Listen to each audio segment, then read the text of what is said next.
On May the 10th, I sat down and I watched an interview.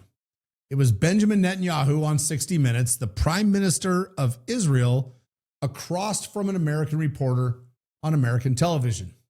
Most of you probably saw part of it.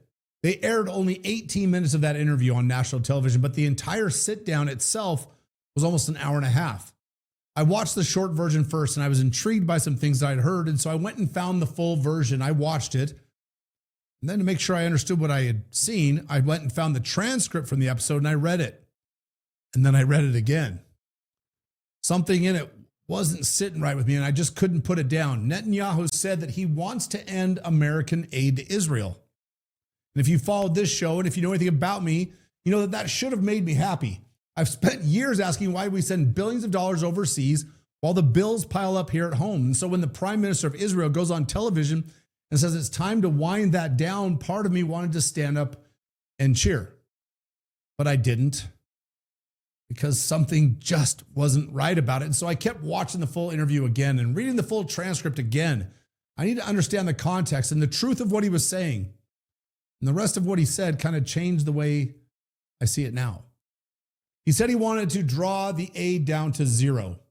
That's $3.8 billion a year gone over the next decade. And he told the reporter he wants to memorialize this action now, done, and written into U.S. law immediately. And he said, and these are his words, he doesn't want to wait for the next Congress. That's when I knew that this wasn't a gift. This was a grift. And he was actually suggesting and proposing a trade. And the more I sat with it, the more I wanted to know what exactly he was trading, what the money was going to get in return. Because nobody walks away from $3.8 billion a year unless they think they're getting something worth more in return. That was the night that I started to dig. I didn't want to build a podcast episode. I just wanted to try and understand what he actually meant. End the aid, but deepen the relationship. What does that mean? What replaces the money? Who gets to vote on what comes next? And so I started pulling on the threads. And what I found a few days into the digging was a piece of legislation already moving through the House of Representatives at the same time that he was sitting on that chair on a classic American mainstream news program. I want you to remember a 3-digit number. I want you to hear it clearly. Section 224. I went and I read Section 224 and I started to see something that I wasn't expecting, because the words in that bill were the same words that he used in the unpublished 60 Minutes interview. Not the interview that was on national TV, but the one that was released quietly in its entirety. And they did that because Trump had sued 60 Minutes once upon a time, and they were forced to publish full versions of their edited interviews so that Americans can see that 60 Minutes and all the rest of the corporate media, they lie to us, and that they will selectively edit the foundational parts of their stories if they don't support the accepted narrative. Netanyahu, he used the same categories that were in that Section 224. I found the exact same architecture, the exact same language. What he was saying out loud, somebody else was already writing into law, and my spider senses began to tingle. And if yours aren't activated yet, we need to check your pulse. Because before we go one step further, I want to tell you how I've tried to handle this. I didn't want to make this episode while I was angry over what I'd found. In the middle of all that noise, it wouldn't have made too much sense. You've all seen the last couple of weeks in the news and on social media, everybody shouting about 224 and the merging of America's military with the military of a foreign nation. Every post is a bombshell. Every siren on every headline. Everything is certain that we were saying on Monday was gone by Friday. The news cycle did what news cycles always do. They present an accepted narrative. They chew up the immediate blowback. They whitewash any opposition. And then they restate the original narrative and move on to the next distraction. I wanted to wait. I wanted to sort that out. I wanted the smoke to clear. I wanted the shouting to burn itself down. And I wanted the facts to settle and the loudest voices to wear themselves out until what was left standing was just what's true, what's verifiable. So I spent the better part of a week with the transcript from the interview, the bill itself, the reporting that I'd seen online, reading the actual documents instead of the posts about the documents. And what I'm going to do tonight, and I hope you understand this, and I hope you respect it, and I hope you appreciate it, is to put those documents in front of you. The interview, the bill, what was said on camera, what was written into law currently moving through Congress, and what Congress actually said, and what the prime minister of a foreign nation said about, and I quote, his plan. And then I want you to decide for yourself, because there's a reason I waited. There's a reason I read it 3 times before I said anything. Because once you read the documents, once you begin to piece it all together, you start to see that there is only one story. In the councils of government, we must guard against the acquisition of unwarranted influence, whether sought or unsought, by the military-industrial complex.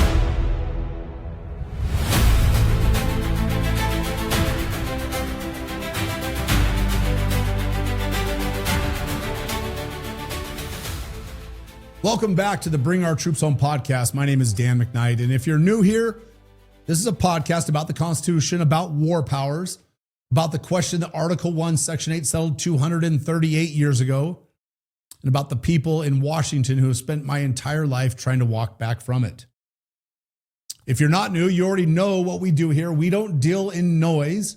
We deal in facts, and we provide the receipts. And tonight, there are receipts. There's one interview, one transcript, one bill, and a congressional discussion and a vote, and one letter that condemns the entire dirty process straight to hell. The interview and the bill and the letter all use the same words and the same architecture. And so we're going to start with the interview first. 60 minutes on May 10th. And if you want to follow along, the full transcript and the full episode is free on the CBS website. I'll put the link in the show notes along with the full unedited interview that 60 Minutes didn't show you. I'd rather you read it and that you see it and that you process it for yourself than to take my word for any of this. And near the end of this conversation, the interview that I'm talking about, Major Garrett, the American reporter, the 60 Minutes host, he asked Netanyahu about money and about the financial relationship between America and Israel. And Netanyahu, he doesn't dodge the question. He actually leans in. I'm going to play the clip for you right here. What I'm saying is that I want to draw down to zero the American financial support, the financial component of the military cooperation that we have, because we receive $3.8 billion a year. I want to draw down the American support for Israel to zero. We've come of age. I'm not going to do on the military side and basically have no American financial aid, even on the military side for Israel. Can you give me a timetable? I said, let's start now and do it over the next decade, over the next 10 years, but I want to start now. I don't want to wait. He wants to end the aid, draw it down to zero, around $3.8 billion a year gone over the next decade. Now, if that were the whole story, I'd be the first one on my feet applauding, because for as long as I've done this work, people like me have asked one simple question. Why are American taxpayers sending billions of dollars a year to a country with an advanced economy, a strong military, and a standard of living higher than a lot of American towns that I've driven through recently? It's a fair question. We've been called every name in the books for asking that type of a question. We've been called racists and isolationists and anti-Semites and elitists and nationalists. I've heard it all. It's exhausting. It's boring, to be honest with you. But here's the Prime Minister of Israel on camera answering the question that we've been vilified for asking. He said they don't need our money. And so far, I agree with him. That's not where he stopped. In the same conversation, in the very next breath, he described what comes after the aid. So I want to draw it down, and then I want to suggest projects, joint projects for intel, for weapons, for missile defense. Israel, I think, is a leader in this in the world. Many countries come to us for it. I'd like to share it with the United States. We put an exact amount of money. You put the same. We share the fruits exactly. Just listen to the words that he used. Joint projects, intel, weapons, missile defense. We put in an exact amount of money. You put in the same, and we'll share in the fruits. I want you to hold those words in your head. The joint operations, the intel, the weapons, the missile defense, shared partnership, because in a few minutes, we're going to look at the piece of legislation that was moving through Congress at the same time that this man was sitting in the chair being interviewed by Major Garrett. And the words in the bill are the same as the ones that Netanyahu used. So for now, stay with me just on what he said. He doesn't say that he wants to end our relationship. He wants to deepen it. He calls it a partnership. Now that sounds reasonable until you slow down and ask the question that I started to ask on May 10th. A partnership with what limits? How long? Who watches it? Who votes on it? What happens the day we decide maybe we want to get out? He didn't say. 4 or 5 sentences laying out the deepest military and technological relationship of our lifetime, and not one of them carried a number, a deadline, or an exit plan. Here's the part of his pitch that nobody else seems to be talking about, and I don't understand why this is so hard to ask. Look what he's offering to put in: money, intel, technology, weapon systems, missile defense. Now look at what he's not offering: his people. He wants to be an equal partner, but he will not put his sons on the line. He will not put his daughters on the line. There are no Idaho boys in his country. There are no Montana boys. There's no Texas boys. So when the next Middle East war comes, and the way things are going, they always come, and they always come because of Israel or on behalf of Israel. It'll be our boys, not his.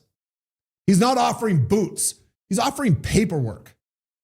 And this is where I say something that I've said in business for years, and it's just as applicable now to this situation. The only ship that won't sail is a partnership. Then Netanyahu said the part that made me sit up in my chair. I said, let's start now and do it over the next decade, over the next 10 years. But I want to start now. I don't want to wait for the next Congress. I want to start now. He said he wants to start on this process now. Don't wait for the next Congress. He said it less as a wish for expediency and more as a warning that it must be done now. Let's sit on that one and let's just let that one process just a little bit. Don't wait for the next Congress. He's not describing a treaty. A treaty would go to the Senate for a vote. He's not describing a foreign aid package. That gets argued line by line out in the open by Congress.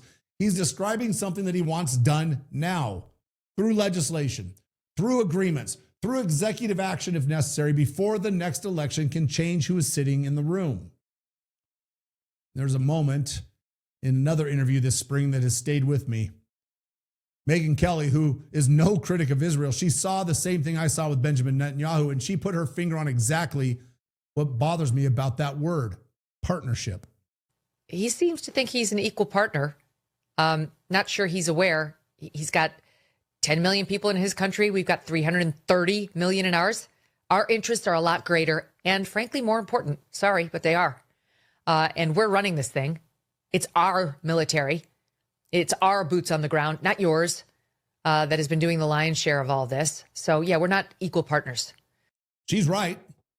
Partner is a warm word, but a partnership is supposed to be between equals. 330 million people on our side, 10 million on theirs. The largest economy on earth on our side, our military, our boots, our Constitution, asks to behave like the junior partner in our own relationship. Put in just as much as they do. Share everything 50-50. Don't ask for anything back. Don't wait for Congress. Just do what our masters tell us. That's not a partnership. That is a trade with a softer name. So that's the interview with Bibi, a man telling us in plain English that he wants to trade the aid that our country graciously gives to his, the aid our elected representatives vote on every year, for a partnership enshrined now that future Congresses are bound to, that we won't get to ever again vote for. Now, I filed that away in my head as a story that I would get to. I figured I had time. I figured this was a conversation for next year, maybe the year after, somewhere down the road when Congress would be forced to take it up. But I was wrong. Because when I was filing that interview away, the people we elected to ask exactly these kinds of questions, the senators, the committee chairs, the foreign affairs experts whose job is to see this type of shit coming, they weren't asking, they were quiet. And while everybody was quiet, Congress was already turning this slop into law. Remember that 3-digit number from earlier, Section 224. Section 224 lives inside something called the National Defense Authorization Act, the NDAA. It's an annual bill that Congress passes to set the policy and spending for the entire United States military for the next fiscal year. The NDAA is not legally required, but its enactment is one of the most dependable recurring actions that Congress takes. No annual defense authorization has failed to become law since 1961. In late May, the House Armed Services Committee released a draft of the NDAA for fiscal year 2027. The bill number is HR 8800, and I encourage you to look it up and skim through it, read it, plug it into your AI, ask questions. Buried inside of HR 8800 is Section 224. The first person to surface it in any serious way was a man named Ben Freeman. He runs a program at the Quincy Institute, a think tank in Washington that focuses on restraint in American foreign policy. He published his piece in Responsible Statecraft, the Quincy Institute's own media outlet. The link will be in the show notes, and I highly encourage you to read it. Now, this is not from some hot take on social media. This is not from some viral post. This is from a researcher reading the actual draft of a defense bill line by line on a regular Tuesday afternoon. And what Freeman found, he wrote about plainly. The official name of Section 224 is, and I'm reading you the actual title, it's called the United States-Israel Defense Technology Cooperation Initiative. Cooperation Initiative. Sounds warm and fuzzy. That's the brand that they put on it, the friendliest possible word for what it actually is. And here's what's inside. I'm going to be as careful as I can because I know what's coming. There's been a lot of speculation about what this section does on social media, and I'm going to be as clear and as honest as you can possibly be. Anybody who watches this episode is going to say that Dan McKnight is exaggerating. So I'm not going to characterize what Section 224 does in my own words. I'm going to read it to you in the words of the lobby that's publicly defending it. AIPAC, the American Israel Public Affairs Committee, has published a memo defending Section 224. I think anybody that knows anything about me knows that I am no fan of AIPAC and they are no friend of mine. They published it on their own website. I want you to read it for yourself. I'm going to put it here on the screen and we'll take a look at it. According to AIPAC, here's what Section 224 contains. $500 million for U.S.-Israel missile defense cooperation. $100 million for U.S.-Israel counter unmanned systems cooperation. Drones. $100 million for U.S.-Israel subterranean operations cooperation. $50 million for U.S.-Israel emerging technologies cooperation. And an extension of the War Reserve Stockpile Authority, listen carefully, which is the program that lets American weapons be pre-positioned in Israel for Israeli use. That's $750 million in new commitments, plus the stockpile extension in one section of one bill. It's a bill that is nearly guaranteed to pass because nobody opposes the NDAA. The minute you oppose it, you get labeled an obstructionist, interfering with the defense of America. The NDAA has become the omnibus slop for every pet project, even loosely related to national defense, the U.S. military, or U.S. foreign affairs. It is the swamp slop that we all know exists. It's the gravy train that supplies the largest benefactors with the money that they then funnel back into the coffers of U.S. politicians. President Trump ran on ending this, but it's still happening. Section 224 is what it looks like when the swamp wins. Now, there is one more piece of Section 224 that AIPAC's own memo confirms, and you need to understand it before we go any further. Section 224 requires the Secretary of War to designate an executive agent inside the Pentagon. This is a single senior official, notice I said official, civilian or military, it's appointed, whose entire job is to coordinate U.S.-Israel defense technology cooperation across the Department of War. This isn't a coordinator who reports to Congress. This isn't an appointee who synchronizes joint research, co-production, manufacturing, and technology, sharing between two militaries on an ongoing basis. This person does not, according to the bill, require Senate confirmation or approval at all. The bill calls for a briefing to the Congressional Defense Committees within 180 days, and then an annual reports running through 2030. That's it. That's all the requirements for this executive position. That's not just my reading. Listen to how Representative Ronnie Jackson, the bill's co-author, described his own provision on the committee floor. You'll hear his full statement in a few minutes, but here's what he said about the executive agent. Plain and simple, Section 224 will allow the U.S. to leverage advanced technologies that ensure our service members are prepared to fight and win against America's adversaries by designating a Department of War executive agent to synchronize defense cooperation efforts between the U.S. and our strongest ally in the Middle East, Israel. All right, did you hear that? He said, quote, the Department of War executive agent to synchronize defense cooperation efforts between the U.S. and our strongest ally in the Middle East, Israel. This provision will allow us to expand and accelerate bilateral defense technology research, development, testing and evaluation, fielding and industrial cooperation. End quote. Not me characterizing the executive agent. That's the author of the bill describing what his own provision does. Synchronize, expand, accelerate across research, development, testing, fielding, and manufacturing. Nothing in there is about restraint or containment. It talks about continual expansion. A hell of a lot more than coordinating existing initiatives. Remember the phrase, an executive agent inside the Pentagon. We're going to come back to it a little bit later because it's incredibly important that we understand what that means. Now let's stop. I'm going to run the categories past your ear one more time because I want to burn them in so it's a bit of muscle memory. These are the words from AIPAC's own memo. Missile defense cooperation. Counter unmanned systems, that's drones, subterranean operations, emerging technologies. And remember what Benjamin Netanyahu said on television just 3 weeks before the bill was made public.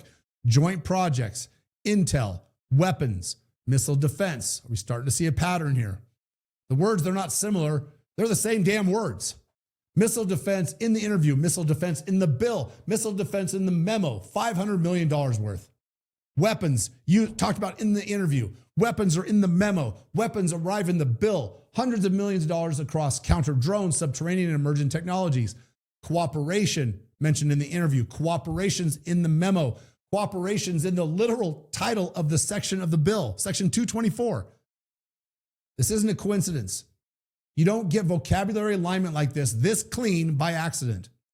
This is an op by a foreign head of state on American legislative process at the expense of American sovereignty. Ben Freeman, he pointed out something specific about how Section 224 is structured. It doesn't just authorize cooperation between governments.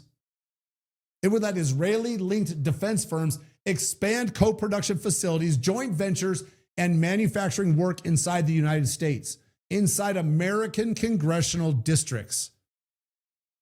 He called that, and I'm going to use his words directly, and I quote, the real Trojan horse. And I need you to understand why. Because once you have Israeli defense industry jobs in American congressional districts, the member who represents that district becomes a member who cannot vote against the program.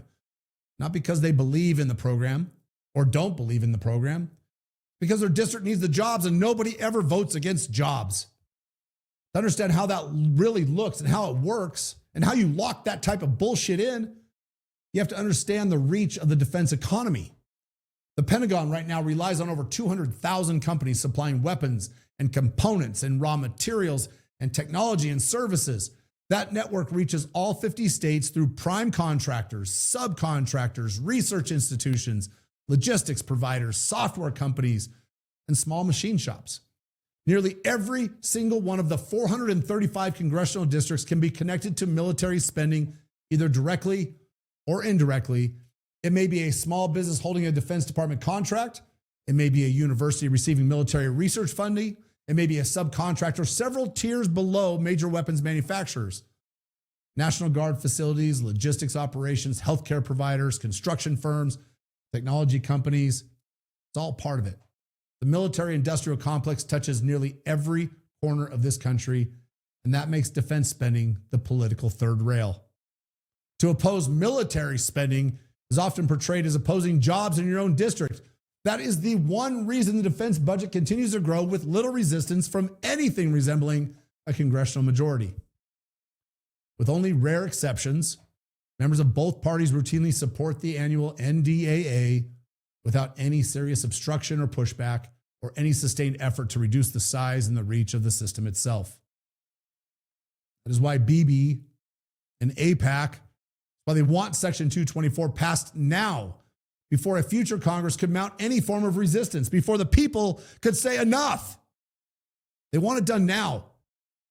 That's why it came out on May 10th. And on May 24th, when the bill became public, it lasted for less than a week before it was voted on and accepted. Ro Khanna tried to stop it. The committee had a voice vote. We'll talk about that in a second, too. This whole thing, military-industrial complex spending in the 435 congressional districts and the incorporation of Israeli defense companies and contracts into the American ecosystem, it's not cooperation. That's a prearranged marriage. And here's the part that should tell you that we are over the target. You know what happens when you're over the target? You catch the most flack, right? So when AIPAC published its own memo defending Section 224, the very first myth that they took upon themselves to bust was that and these are their words, I'm going to use their words, I'll show you, is that Section 224 merges the U.S. and Israeli militaries. They wanted to bust that myth right up front because that would be a bridge too far. Myth number one on their list, and the one that they felt was most needed for pushback. When a lobby has to issue a public denial that something is a merger, they're confirming as plainly as you can confirm anything in Washington, D.C., that this is a fucking merger. You don't write a memo denying that you're a duck unless people are actually calling you a duck. Here's what's missing from Section 224. The same things that were missing from Netanyahu's pitch in the interview with Major Garrett on 60 Minutes. There's no exit clause. There's no sunset. There's no expiration. There's no defined endpoint. And once this is enshrined in the 2027 NDAA, removing it or ending it becomes nearly impossible. There's no requirement built into it now that future operations under this framework be presented to Congress for a separate vote, ever. No public hearing requirements, ever. No notification threshold to the Senate Foreign Relations Committee, the very committee that the Senate has tasked with overseeing exactly this kind of bilateral framework with a foreign government, ever. And no treaty. Seems like this would be a treaty-worthy topic. A treaty would have to go to the Senate for a 2/3 ratification, but that's a bridge. That's too heavy of a lift. Article 2 of the Constitution says 67 senators are needed to pass a treaty. Section 224 is not a treaty. It's being passed as a section of an annual omnibus defense bill, which only requires a simple majority, 51%. What was supposed to require 67 senators is being done with a simple majority in the House. The American people have one constitutional check on this type of structural commitment to a foreign government. It's the treaty clause. Article 2, Section 2, 2/3 of the Senate concurring. Section 224 walks around it with Netanyahu and AIPAC celebrating it openly on American television with memorandums of support posted all over social media. And only a handful of members of Congress have even noticed. Representative Thomas Massey of Kentucky, that Thomas Massey, the same Thomas Massey that just a few weeks ago AIPAC spent $32 million defeating and removing, he noticed. He's publicly stated that he would seek to strike Section 224 if it reaches the House floor. Congressman, you better get loaded for bear because it passed committee and it's coming to the floor. Representative Ro Khanna of California, he introduced an amendment in the House Armed Services Committee markup hearing to strike Section 224 entirely. That amendment unfortunately failed. But how it failed is even more interesting. It failed by a voice vote. And if you don't know what that means, let me explain it. It means that no individual member on that committee has any public record of how they voted on the amendment to strike 224. There is no way to know who voted for or against it. At the most basic level of accountability, which members voted to keep it and which voted to strike it, it doesn't exist. The most consequential vote on American posture towards a foreign military framework of this scale was decided in a way that allowed every member of that committee to walk out of the room without a roll call and a recorded vote. That is the swamp protecting the swamp. And that tells you everything about how much they wanted public accountability for it. I promise you, that was not unintentional. but I will hold a few members of that committee accountable because a couple did stick their heads up. And to remain intellectually honest, I will only name the members who publicly debated the amendment in committee, those who spoke in favor of striking Section 224 and those who spoke against it. They put themselves on the record, and the rest hid behind the voice vote. And I'm going to play their statements word for word, in full. It's important that we do it, so you can hear exactly what they said, and then you can decide. The first to speak is the member who offered the amendment, Democrat of California, Ro Khanna. He serves on the House Armed Services Committee, and he's been a consistent voice against blank checks for all foreign wars. All right, we'll now consider log number 6827 by Mr. Khanna of California. For what purpose does the gentleman from California seek recognition? Mr. Chairman, I have an amendment at the desk.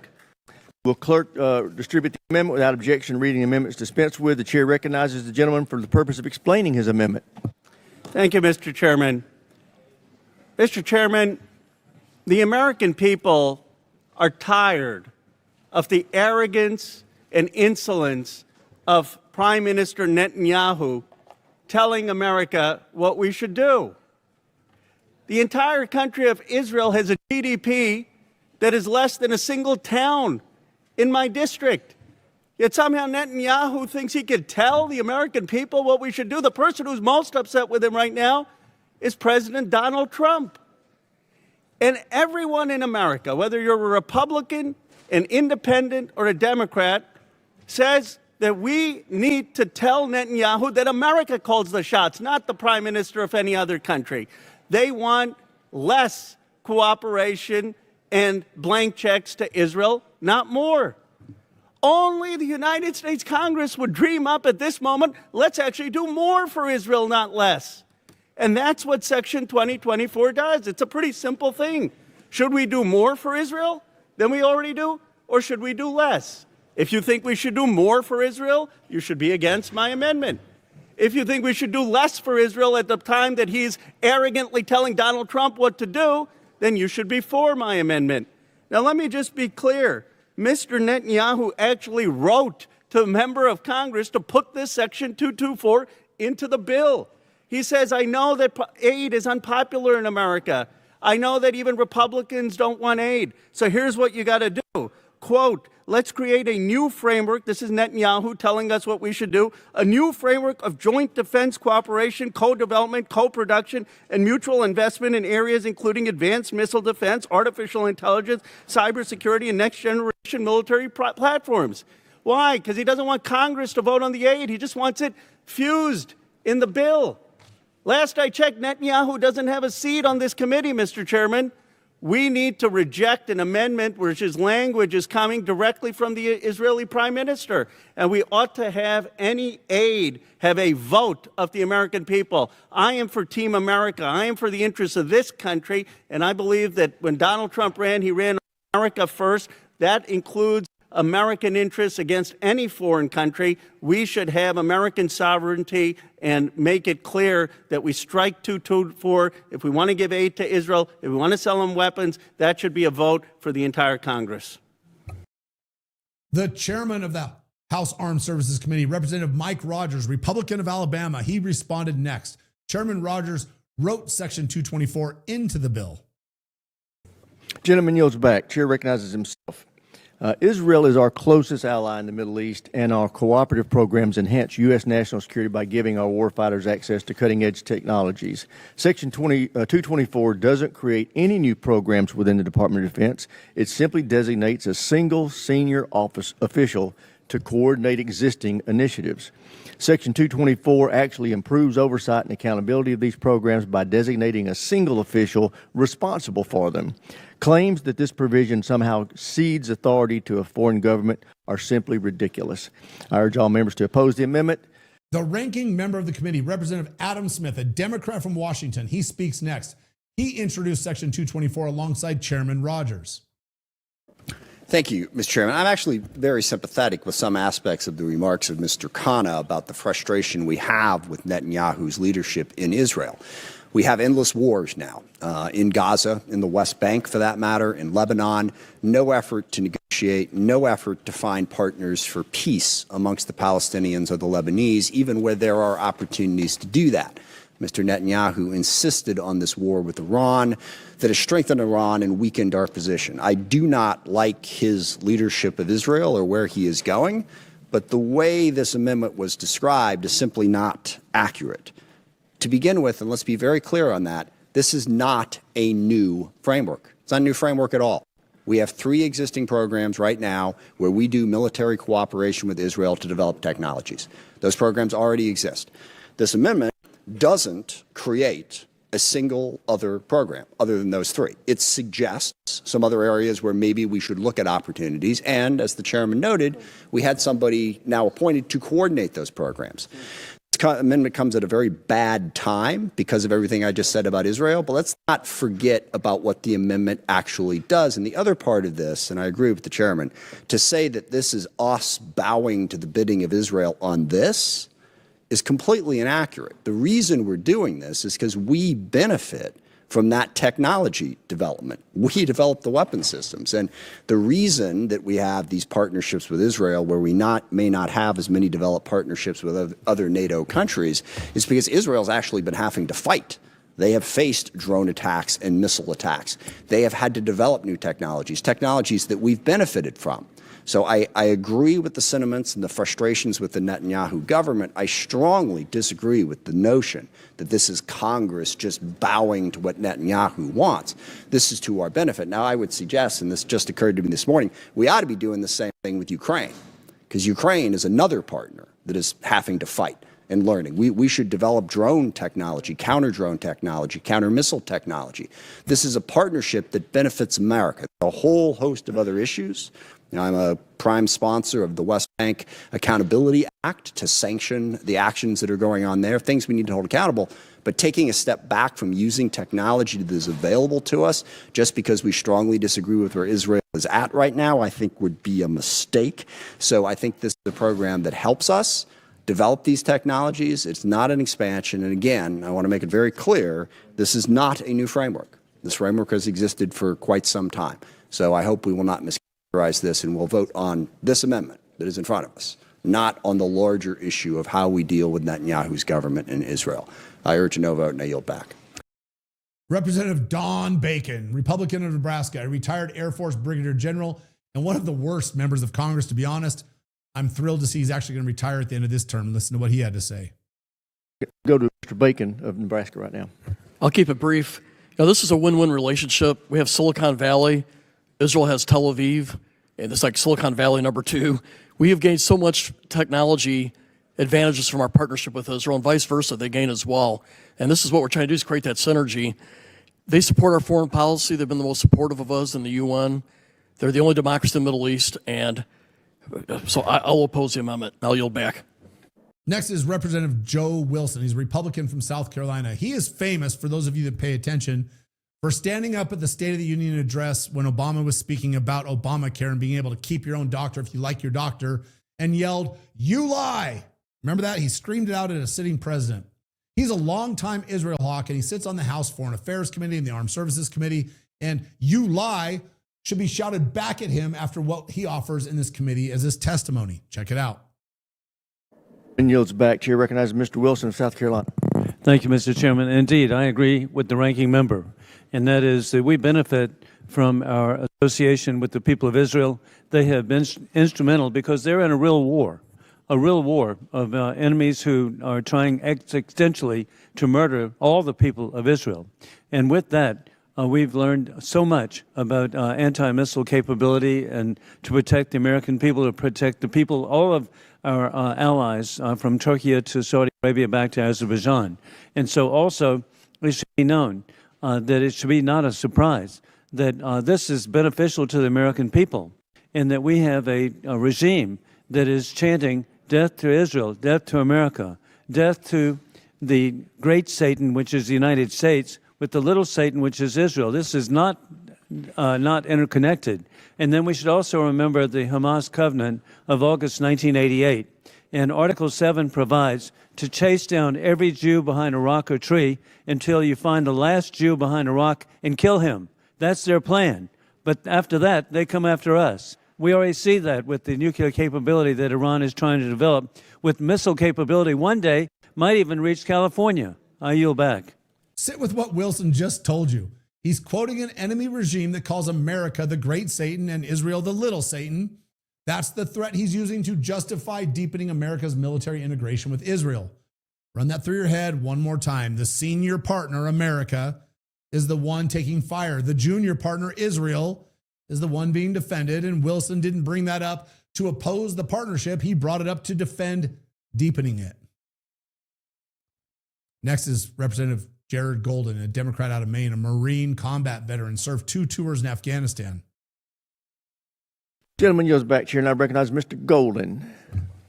Thank you, Mr. Chair. Bottom line is Section 224 is a practical, common sense effort to improve defense technology cooperation with one of America's closest allies in an area that will directly affect U.S. military readiness. I think to get to the heart of the matter in some ways, opponents of Section 224 are really allowing a broader political disagreement. It's concerns about Israel, some of which you can debate could be legitimate, but they're allowing a much broader political disagreement to override a program that fundamentally advances U.S. national security. What Section 224 does not do is reduce oversight of U.S. military sales to foreign governments. It doesn't reduce oversight of cooperation with Israel. It does not provide Israel with access to U.S. military data. Section 224 does not give Israel control over U.S. defense programs or supply chains. It does not provide any kind of backdoor way to hide military aid to Israel. And it does not merge or fuse the U.S. military in any way with the Israeli defense forces. That is all false. What it will do is increase congressional oversight and transparency over an existing partnership with Israel. What it will do is build on an existing cooperative program that has been in place for years. And what it will ultimately do is help save American lives, American service members' lives in particular, and strengthen U.S. national security. I yield back my time. Next, Representative Sarah Jacobs, Democrat from California. She's the granddaughter, by the way, of Qualcomm founder Irwin Jacobs. She's the only other member of the committee who spoke up, and so I'm going to say the only one that voted to strike Section 224 alongside Ro Khanna. Check it out. Gentleman yields back, Chair, and I recognize the gentlelady from California, Ms. Jacobs. Thank you, Mr. Chairman. The United States should have the same standards for Israel as we do for everyone else. If any other country in the world had been credibly accused of violating U.S. and international law again and again, of killing tens of thousands of civilians, of blocking food and medicine from reaching a starving population, we would not be moving to deepen and permanently expand our military ties with them. And yet, that is exactly what Section 224 of this bill proposes. Since October of 2023, the Gaza Health Ministry has counted more than 70,000 Palestinians killed in Gaza, a number that the Israeli military itself has now reportedly accepted. Another 1,079 Palestinians, at least 235 of them children, have been killed in the West Bank.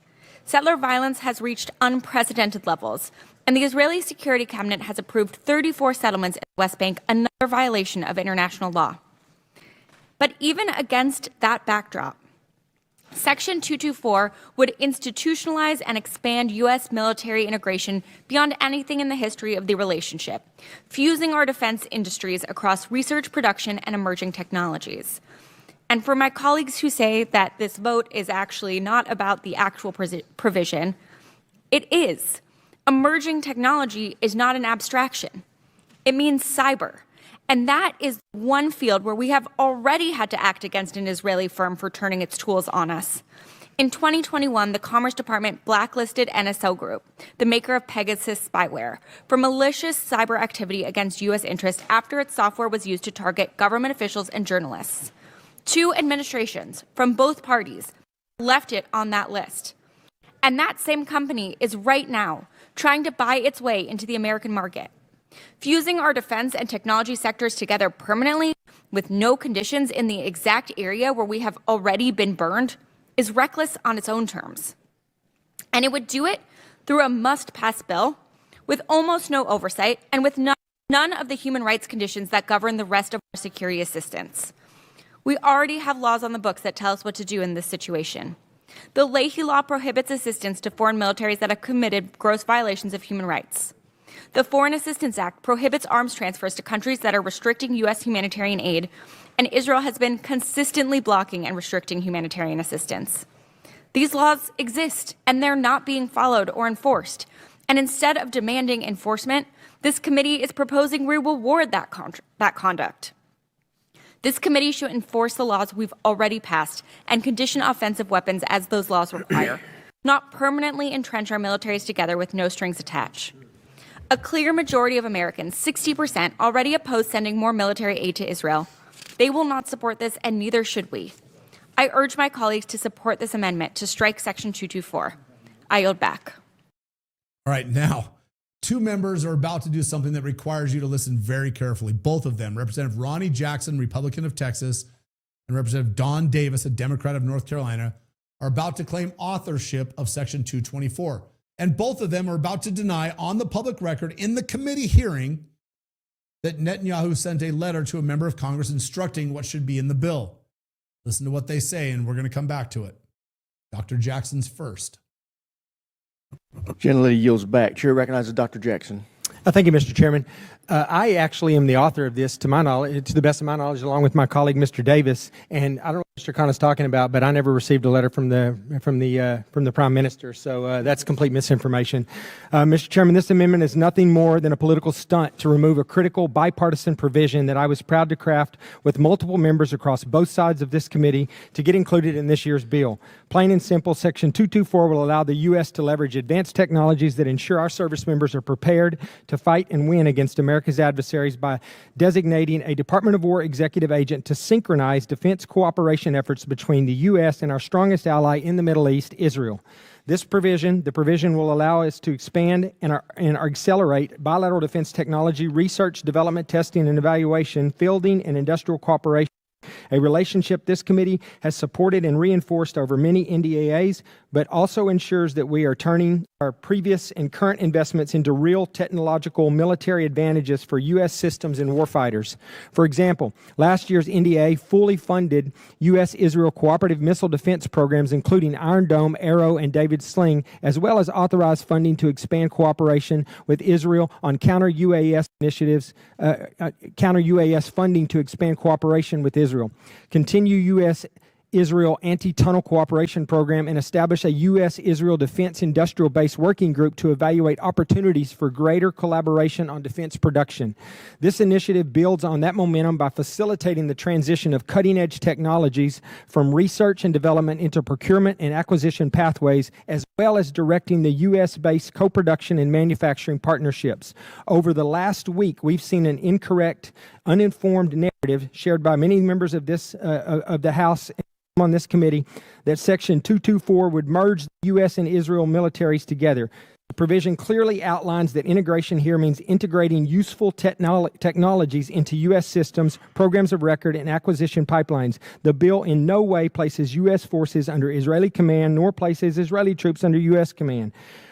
We even require the Department of War to make available on a public website detailed on any cooperative efforts, including a description of how these efforts contribute to U.S. technological and military supremacy. Additionally, we have included a section that requires the protection of sensitive technology and U.S. national security interests. Those stating that Section 224 is a military merger by removing U.S. sovereign command simply have not read or do not want to understand this provision. By supporting Section 224, we can leverage combat-tested innovations to close our own capability gaps and stockpiles and ensure the U.S. and Israel remain in the technologically advanced fighting force on the earth. I strongly urge my colleagues to vote yes or to vote no on this amendment and vote for 224. With that, Mr. Chairman, I yield back. And now, Representative Davis. Gentleman yields back. Chair recognizes the gentleman from North Carolina, Mr. Davis. Thank you so much, Mr. Chair, and to the ranking member.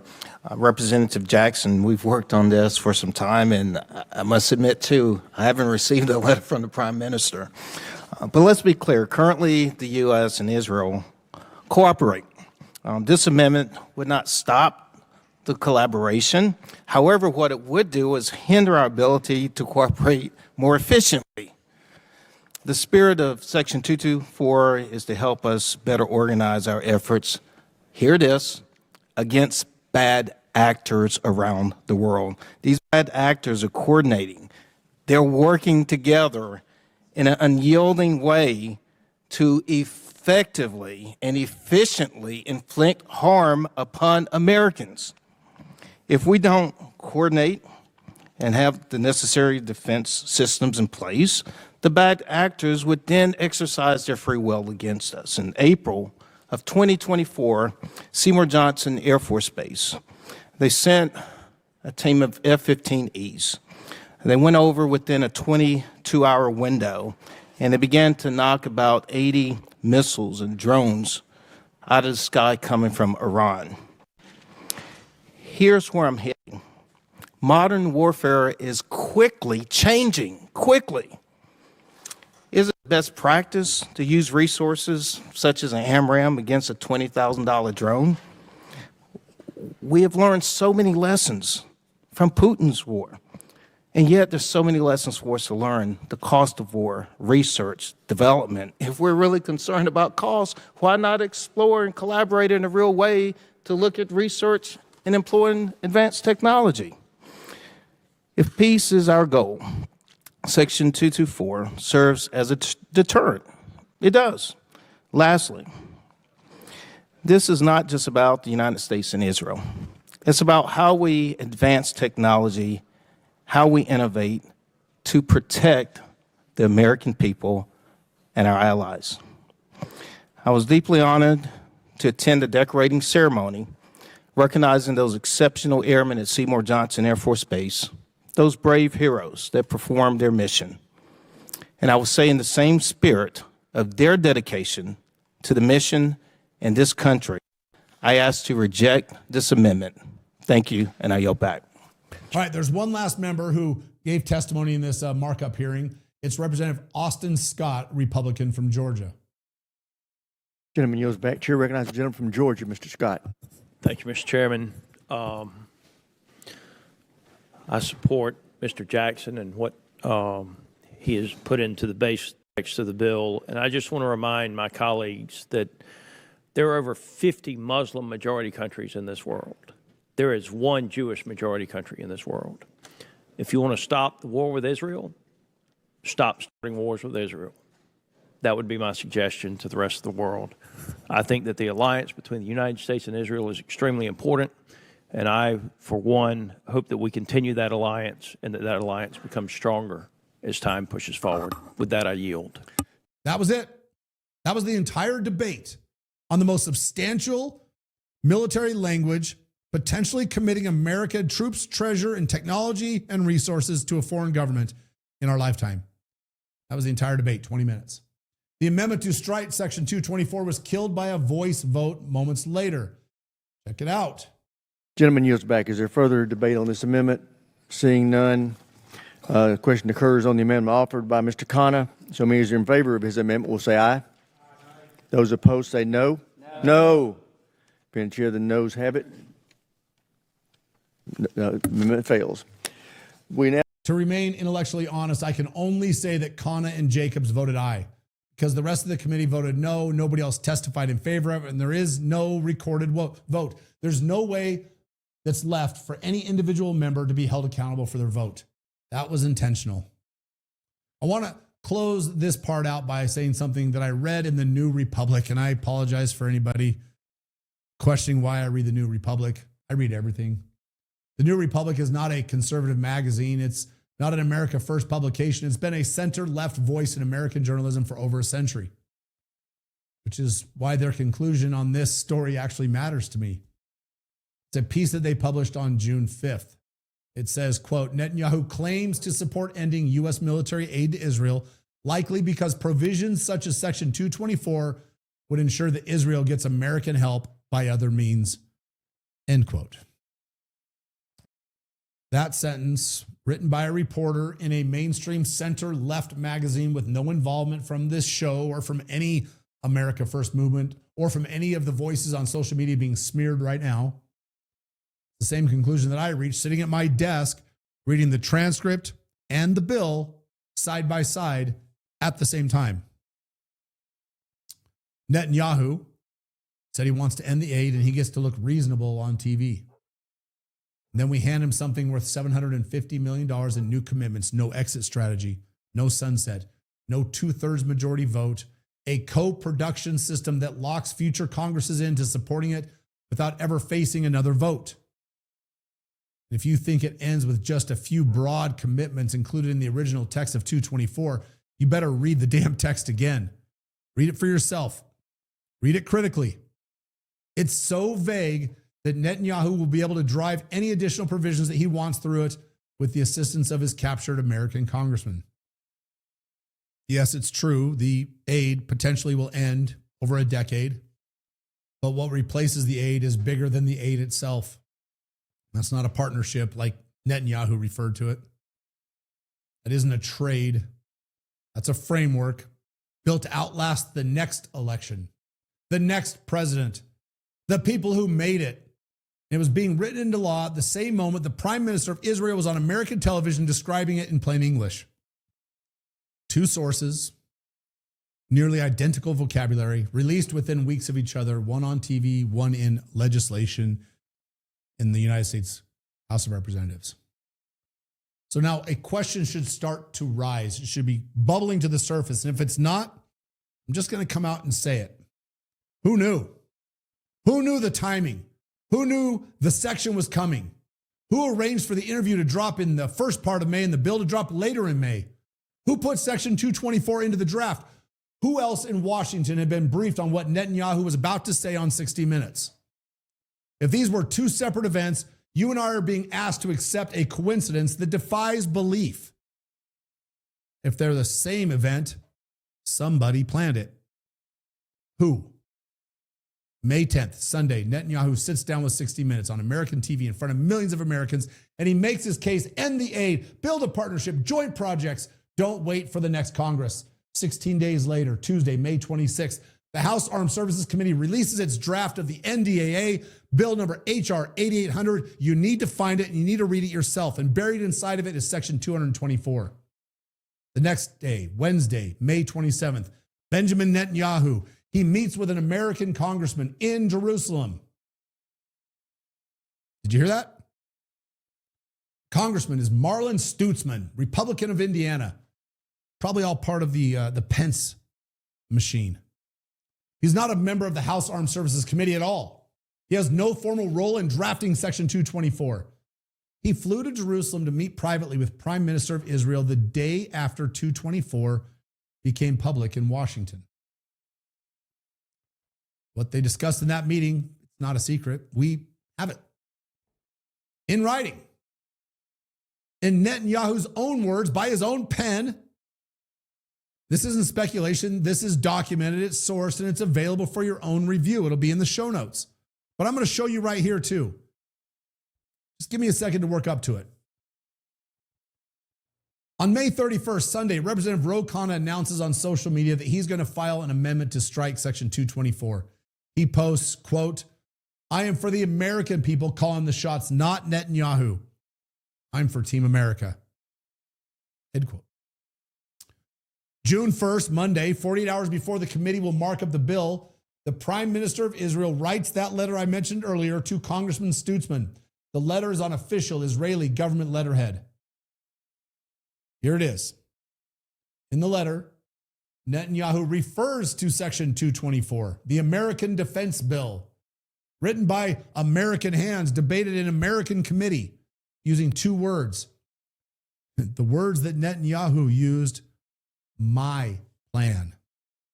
Those are his words from his letter, verified by every major outlet covering this story. And on June 3rd, Wednesday, Stutzman, that guy, the one that went to Israel, introduces a congressional resolution endorsing what Benjamin Netanyahu has now called his plan. Here's the resolution that Stutzman put before Congress.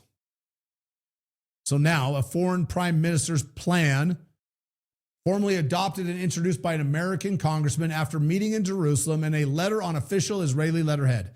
Then on June 4th, Thursday, the House Armed Services Committee marks up the NDAA. Now, you just heard all of the debate. I played every one of the clips. Khanna stood up in that committee hearing and read from Netanyahu's letter himself, out loud, into the public record. In Khanna's own words, he says, Mr. Netanyahu actually wrote to a member of Congress to put this section 224 into the bill. And the machine responded.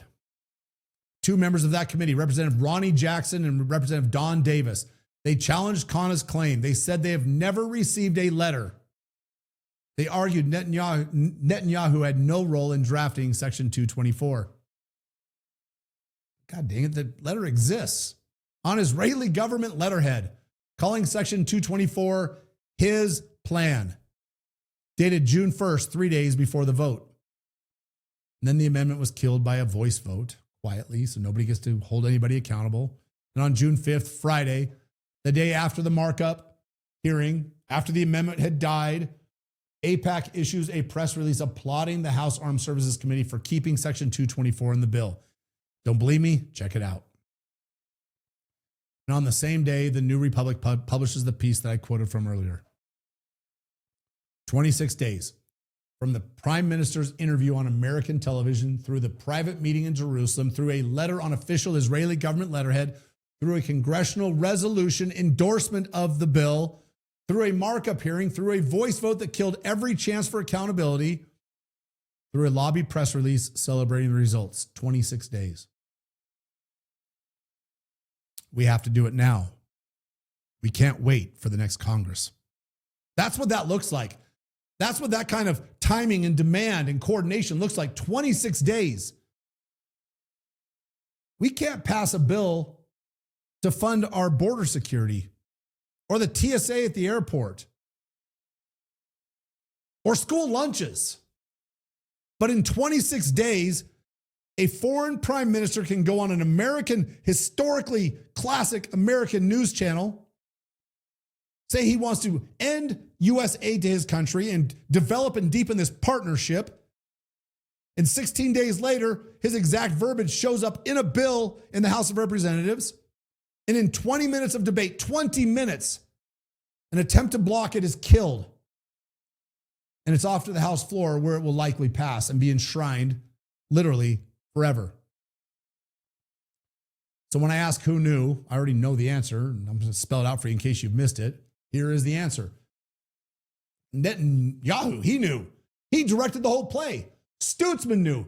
He was the Stutzman in charge of making sure that it happened. He took the meeting in Jerusalem. He accepted the letter. He introduced the resolution calling for congressional colleagues to support 224 in a committee that he's not a part of. And Chairman Rogers, he knew. He's the Republican chair of the committee. He wrote Section 224 into the bill. The ranking minority member, Smith, he knew. He's the Democrat ranking member, and he introduced 224 alongside Rogers. Jackson knew. He authored the standalone version that AIPAC pushed over a year ago that eventually got folded into 224. Davis knew. He stood up in the markup hearing, and he defended it. AIPAC, they knew. They celebrated the result the next day in a public press release. In the United States Senate, the slower, more deliberative body, they've been silent the entire time. Not the Senate Foreign Relations Committee, not the Senate Armed Services Committee, which will actually mark up the Senate's version, the next major fight on Section 224, which the Senate has the power to strike from the final legislation altogether. Neither committee has held a hearing. Neither has issued a public statement. Neither chairman or ranking member from either committee in the Senate has done a damn thing to say that they know it's coming and they'll stop it on behalf of America. Neither has even acknowledged that American congressmen flew to Jerusalem to be briefed by a foreign prime minister on a U.S. defense bill the day after it became public. Foreign head of state wrote a letter to a member of the United States Congress, and he wrote it on their official government letterhead. And he wrote it on June 1st, 3 days before the most consequential vote on American military structural relationship with his country. And in that letter, he referred to a section of the American Defense Bill as his own plan. And I'm going to read you parts of that letter. I told you I would. I'm going to read them word for word in English because I don't speak his language. But as reported by every major news outlet covering the story, including, and these are not friendly sources, Jewish Insider, Al Jazeera, Common Dreams, Responsible Statecraft, Reason Magazine, The New Republic. They've all printed the same passages. The links are in the show notes. From Netanyahu's own mouth, quote, I was glad to receive your proposed congressional resolution endorsing my plan to shift the framework from U.S.-Israel defense cooperation from aid to partnership, end quote. Not making it up, guys. My plan. Not Stutzman's plan. Stutzman didn't go to Netanyahu to propose the plan. It's not Rogers' plan, the chairman of the committee. It's not the House Armed Services Committee's plan. Nope. Netanyahu's plan, my plan. A foreign head of state referring to legislation moving through the United States Congress, legislation written by American hands, signed into draft by American committee chairs, currently being debated in American committee rooms as his plan. He continued, and I quote, as I said in our meeting in Jerusalem on May 27th, 2026, Israel deeply appreciates the financial component of the military aid the United States has generously provided to us over the years, end quote. He referenced the meeting in Jerusalem, the meeting that happened the day after Section 224 became public, where Stutzman, a congressman with no role, once again, on the Armed Services Committee, no formal authority over defense legislation, was apparently briefed in person by the Prime Minister of Israel on what was actually in the damn bill. I'm going to ask the question that we should be asking every day.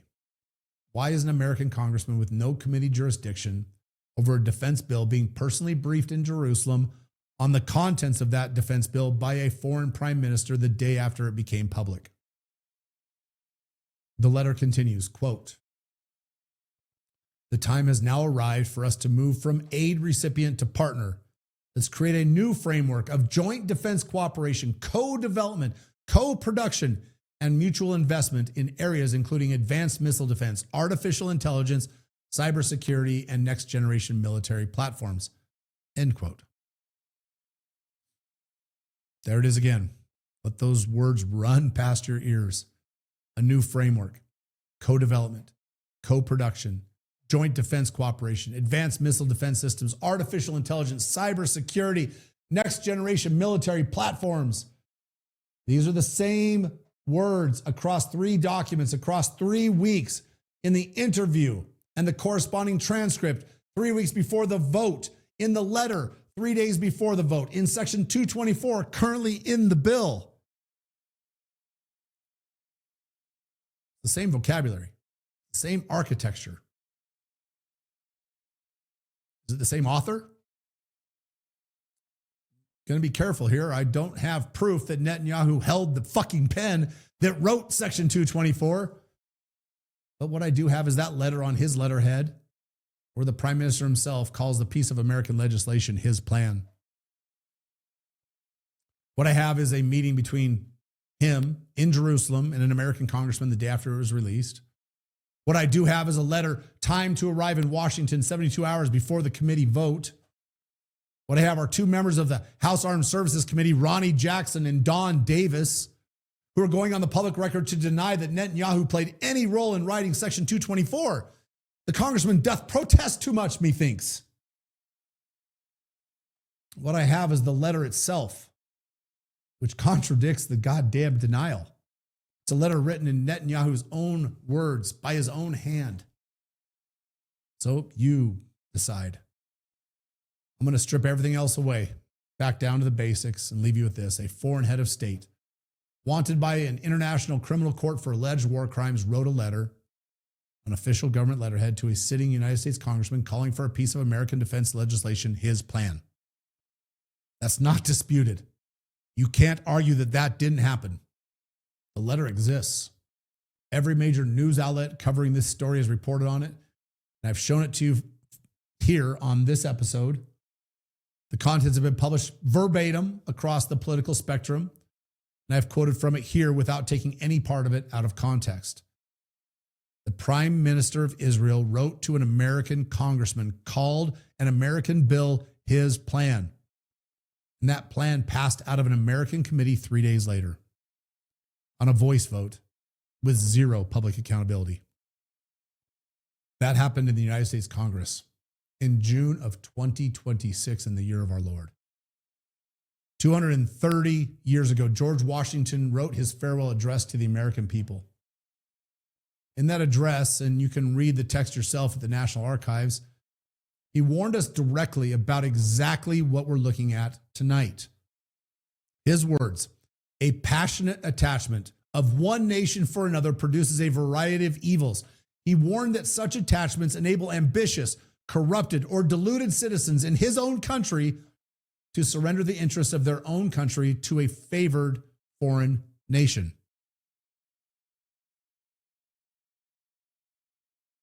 "230 years ago, he warned that men in his own government would do this. They would sell out the interests of the United States to a country they had developed what he called a passionate attachment to." He saw it coming.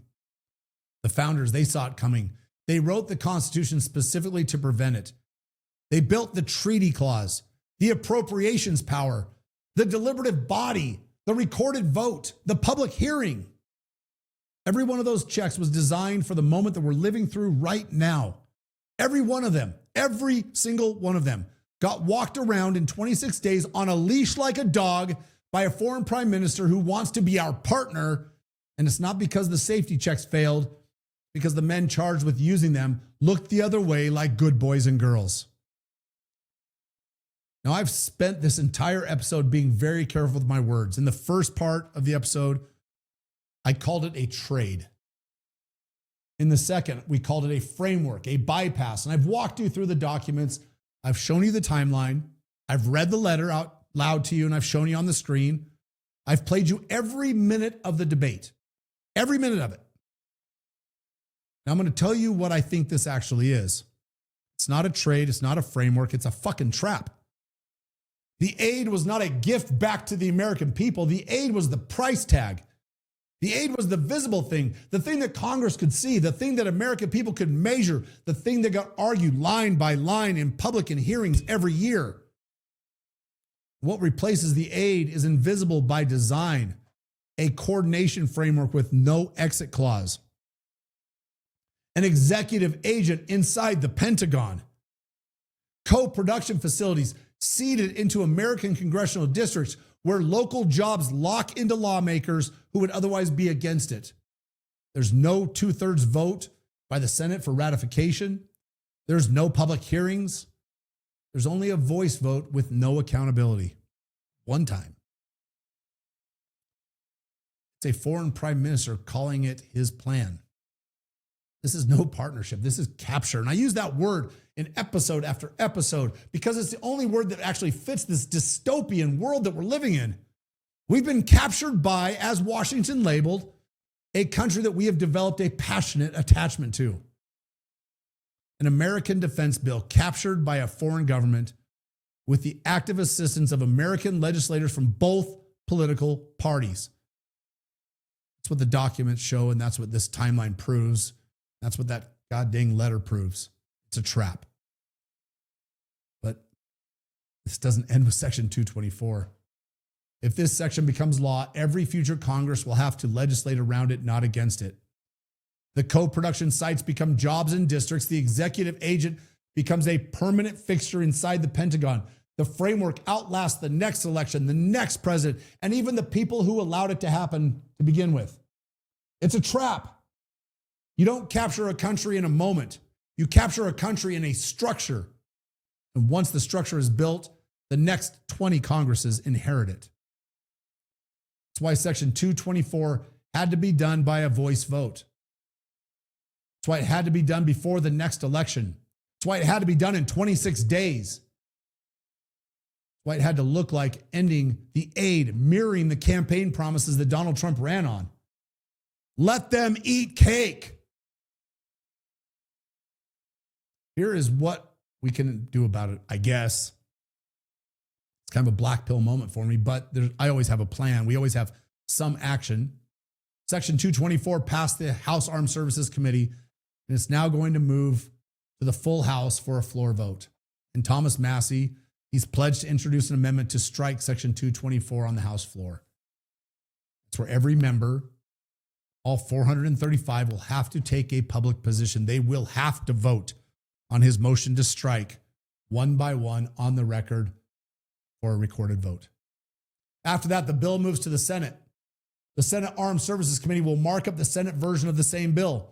That's the next chance to strike Section 224 before it becomes law. So far, neither the Senate Armed Services Committee nor the Senate Foreign Relations Committee has said a damn word about it. So there's three things this week. One, call your congressman. I know it sounds simple, sounds basic, sounds idealistic. I don't care what district you live in. Call them. Call them this week. Call them over and over again. Ask them, will you vote to strike Section 224 from the NDAA on the House floor? Get the answer in writing if you can. If they refuse to answer, that is the answer. Number two, call your United States Senator, both of them.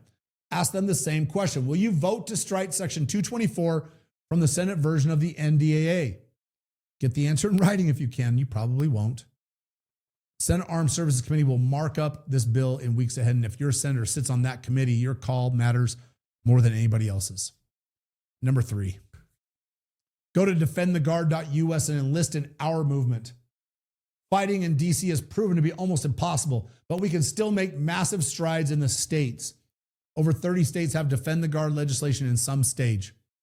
State law that says that the National Guard of that state will not deploy into active combat overseas without a declaration of war by the United States Congress, not an AUMF, not a coordination framework, not Section 224, not some weird partnership, but a declaration of war. The one thing Article 1, Section 8, Clause 11 actually requires. We may not be able to stop Section 224, but we can still hit the machine where it matters by reducing the force structure available to them without a proper vote in Congress. Finally, if you would, please like, share, and rate this episode on whatever platform you're watching it on. Send it to a friend, send it to a veteran, send it to a parent who's got children in the military. Send it to anybody in your life who has a son or a daughter who's in the National Guard. Send it to anybody who's being spoon-fed by the corporate media and has been fooled by the political thirst trap of blindly supporting Israel. That thirst trap, it only works if American people don't see it and they don't recognize it. The minute they see it, the minute the veil falls off of their eyes, the scales begin to fall. The structure can't survive, but we have to make them see it. 230 years ago, the men who founded this republic saw the trap coming.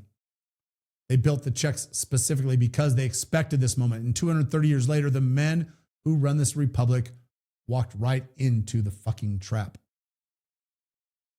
The men and women who serve this country, the troops, the veterans, the families who have buried the boys and girls on the post 9/11 wars, we are not walking into it with them.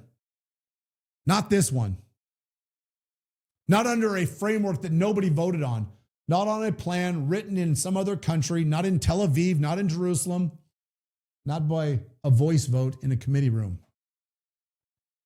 Constitution, it belongs to us. The Guard belongs to us, to the states. And the decision about whether the next generation goes into somebody else's war, it belongs to us. 224 is a trap. Defend the Guard is the only way out that I can find. So for the Constitution and for the Republic, this is the Bring Our Troops Home.